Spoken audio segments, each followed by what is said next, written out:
Well, I had had a woman pregnant whenever I was free. So she had had the baby when I was born. So that was my daughter's. That was the birth of, great parallel. Let's go. Great parallel. So this was my first child story. I was incarcerated and they knocked on my cell door and told me that she was born. And I know it sounds crazy, but it was like a light switch happened in my head right then that I was like, and I think it was the pressure of that moment that caught me too. Cause you're like, I'm worth like $32 in potato chips and honey buns. That's like what my life is worth. And like 7 packets of paper, 3 pens, 6 pair of boxers, 5 t-shirts, 2 jumpsuits. That's all I owned. 1 outfit with like a $10 bill in the pocket that I'd had hidden in a watch pocket that the police didn't confiscate when they arrested me. That's all I had. And I was like, and I'm a father? And I just like felt guilt. And I felt shame my whole life and guilt, but never like this. And I was like, I got to figure this out. And I immediately, I went and got my GED while I was still in jail. I'd been in jail a year and some change at that point and had done nothing but play poker and get in trouble. And imagine how they felt in that jail when I woke up one day. It was like, I would like to go to the educational unit. And they was like, yeah, fucking right. We're going to bring you up. You've done nothing but cause us a problem. I'm like, please, sir, I'm a changed man. They're like, and I bet God came and seen you in your cell last night. I was like, he did. I have a kid and I want to change. And so it's crazy. Talk about a disparity or difference between two like ways of coming into that fatherhood. But watch this though. Same feeling. He knows because I just iterated on the last podcast. You don't understand until it happens. And I was trying to understand because everyone told me this is like your life doesn't start until now. And I felt like I had a life. Now I don't so much. Yeah. I've been saying, fuck the next chapter. This is a new book. That's it. This is dad mode. It's a complete shift. Do you feel like you owe your life to your daughter because of the way she affected yours? Oh, 100%, man. But I what I know as a father is that we owe our life to our children anyways. But especially the way she affected mine. You know what I mean? But I can also tell you that the biggest curse we can give our children is an unlived life of our own.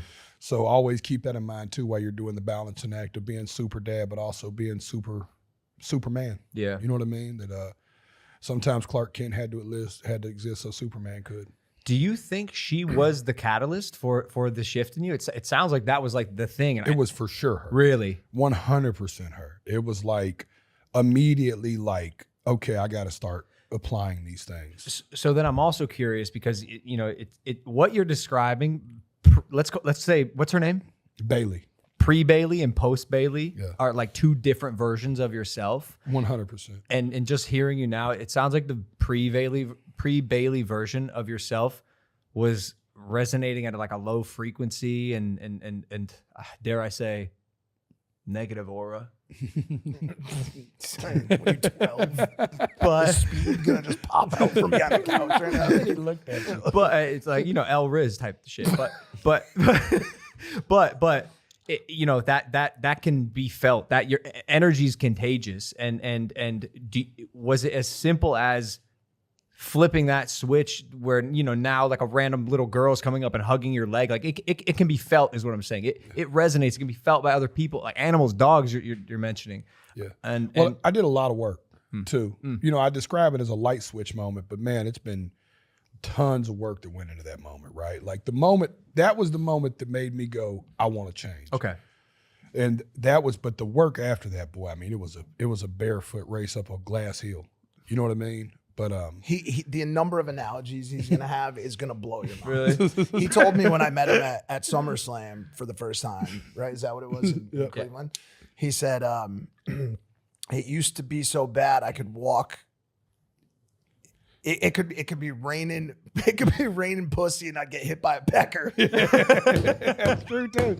That was my luck. And for the longest. now I could run blindfolded into a forest and not run into a tree. Yes, sir. Because that's how much his life has changed. And see, the stuff, it takes me a second to reaccess because of all the crack smoke in there. That's real, no, but you recalled it. For That's sure. awesome. But I think, listen, we'll talk about so many things today, but I think more than anything, you are an example of comeback. Yeah. And of redemption. And, obviously that's something that I pride in myself a lot too. And hearing a story about having your child incarcerated to the average ear seems like a wild way to have a kid, but it's actually a story that probably happens quite often to a lot of people out there. Oh yeah. And I think that you've become a symbol and an icon to those people that they can achieve greatness. I mean,